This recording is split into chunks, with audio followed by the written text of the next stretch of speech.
La tactique de négociation de Washington est aujourd'hui assez étrange, surtout si l'on considère que Trump s'était présenté comme le maître absolu de l'art du deal. On peut y voir certaines similitudes avec les négociations menées avec les Russes. Ils se sont rencontrés à Anchorage, ont conclu un accord de base, ont reconnu que les Russes avaient fait des concessions douloureuses, puis, une fois cela en place, ils ont commencé à déplacer les objectifs. Bon, et si on en demandait un peu plus? Et au bout d'un moment, les fondations de l'accord initial ont pratiquement disparu.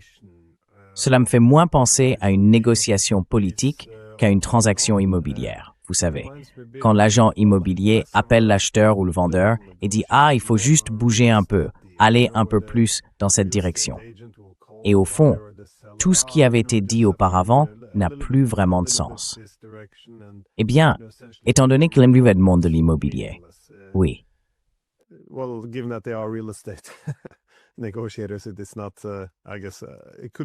Cela pourrait être une analogie appropriée.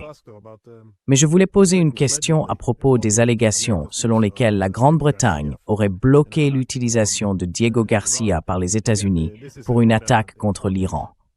C'est un élément assez important du puzzle pour les Américains, car il pourrait ainsi frapper l'Iran depuis le sud. Je me demandais ce que vous en pensiez. S'agit-il simplement des divisions qui se creusent entre le Royaume-Uni et les États-Unis sur d'autres sujets? Est-ce vraiment, comme le disent les Britanniques, une question de respect du droit international? Est-ce un moyen pour les Britanniques de rester en dehors de cette affaire? Ou bien au contraire, pourrait-il s'agir d'une sorte de tromperie destinée à l'Iran? Ne vous inquiétez pas de cette direction. Nous n'allons pas vous frapper depuis Diego Garcia. Quelle est votre analyse? Car il est inhabituel que les États-Unis ne bénéficient pas du soutien inconditionnel des Britanniques.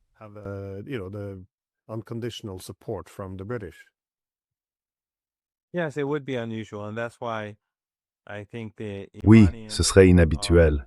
Et c'est pourquoi je pense que les Iraniens vont essentiellement considérer cela comme une tromperie. Ce pourrait être autre chose, mais ce n'est pas ainsi que les Iraniens vont l'interpréter dans leur planification. Il se passe beaucoup de choses très étranges. Si vous regardez l'interview du ministre iranien des Affaires étrangères dans une émission matinale américaine, il a déclaré qu'à la table des négociations, les Américains ne demandaient pas un enrichissement nul. Cela pourrait donc signifier deux choses. Soit les États-Unis essaient de faire pression sur l'Iran tout en souhaitant toujours un accord, soit à la table, ils agissent de manière très différente. À la table des négociations, leur comportement est très différent de ce qui se passe dans la région et de ce qu'ils disent dans les médias et en public.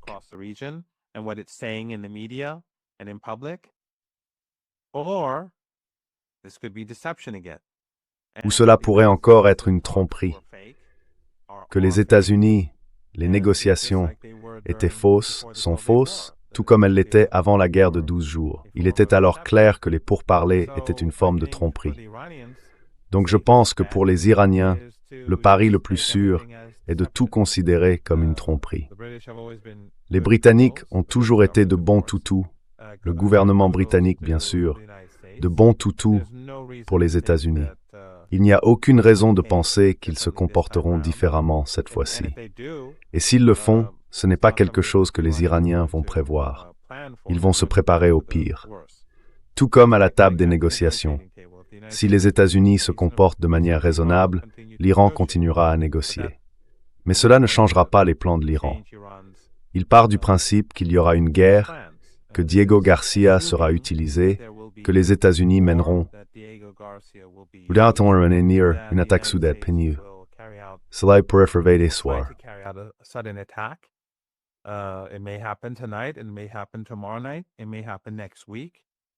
Cela peut arriver demain soir.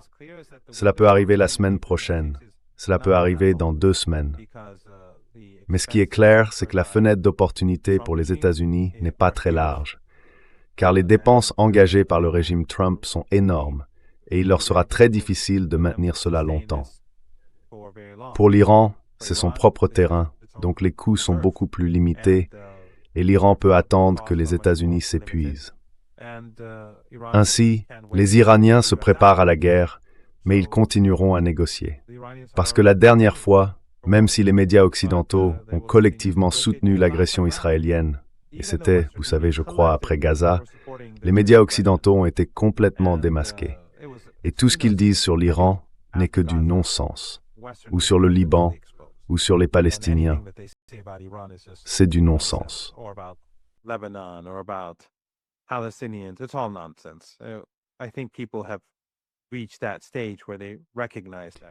Je pense que les gens en sont arrivés à un stade où ils reconnaissent cela, sauf peut-être les Américains ou les Européens de 60 ou 70 ans. Mais je pense qu'à l'époque, c'était assez clair, c'était évident dans tout le sud global et aussi à l'intérieur de l'Iran. Le fait que l'Iran soit à la table des négociations et que les États-Unis aient choisi d'attaquer a beaucoup aidé l'Iran. Cela a contribué à accroître le soutien à l'Iran dans le monde et à renforcer la détermination des Iraniens ordinaires chez eux. Donc, même si certaines personnes disent « Pourquoi négocier? C'est juste un mensonge, c'est juste de la tromperie », c'est tout à fait possible. Mais l'Iran ne va pas se laisser duper. L'Iran négocie parce qu'il veut que le monde voie que ce n'est pas lui qui va mener une agression. S'il y a une guerre et que l'Iran ne négocie pas, l'Iran mène des négociations indirectes.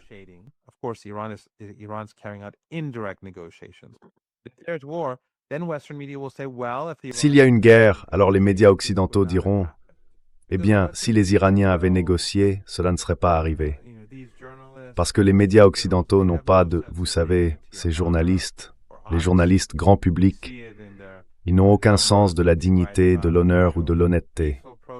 On le voit dans les chiffres qu'ils avancent, manifestants pacifiques, des dizaines de milliers, des centaines de milliers de morts. En réalité, ils essayent simplement de préparer le terrain pour la guerre. C'est leur travail.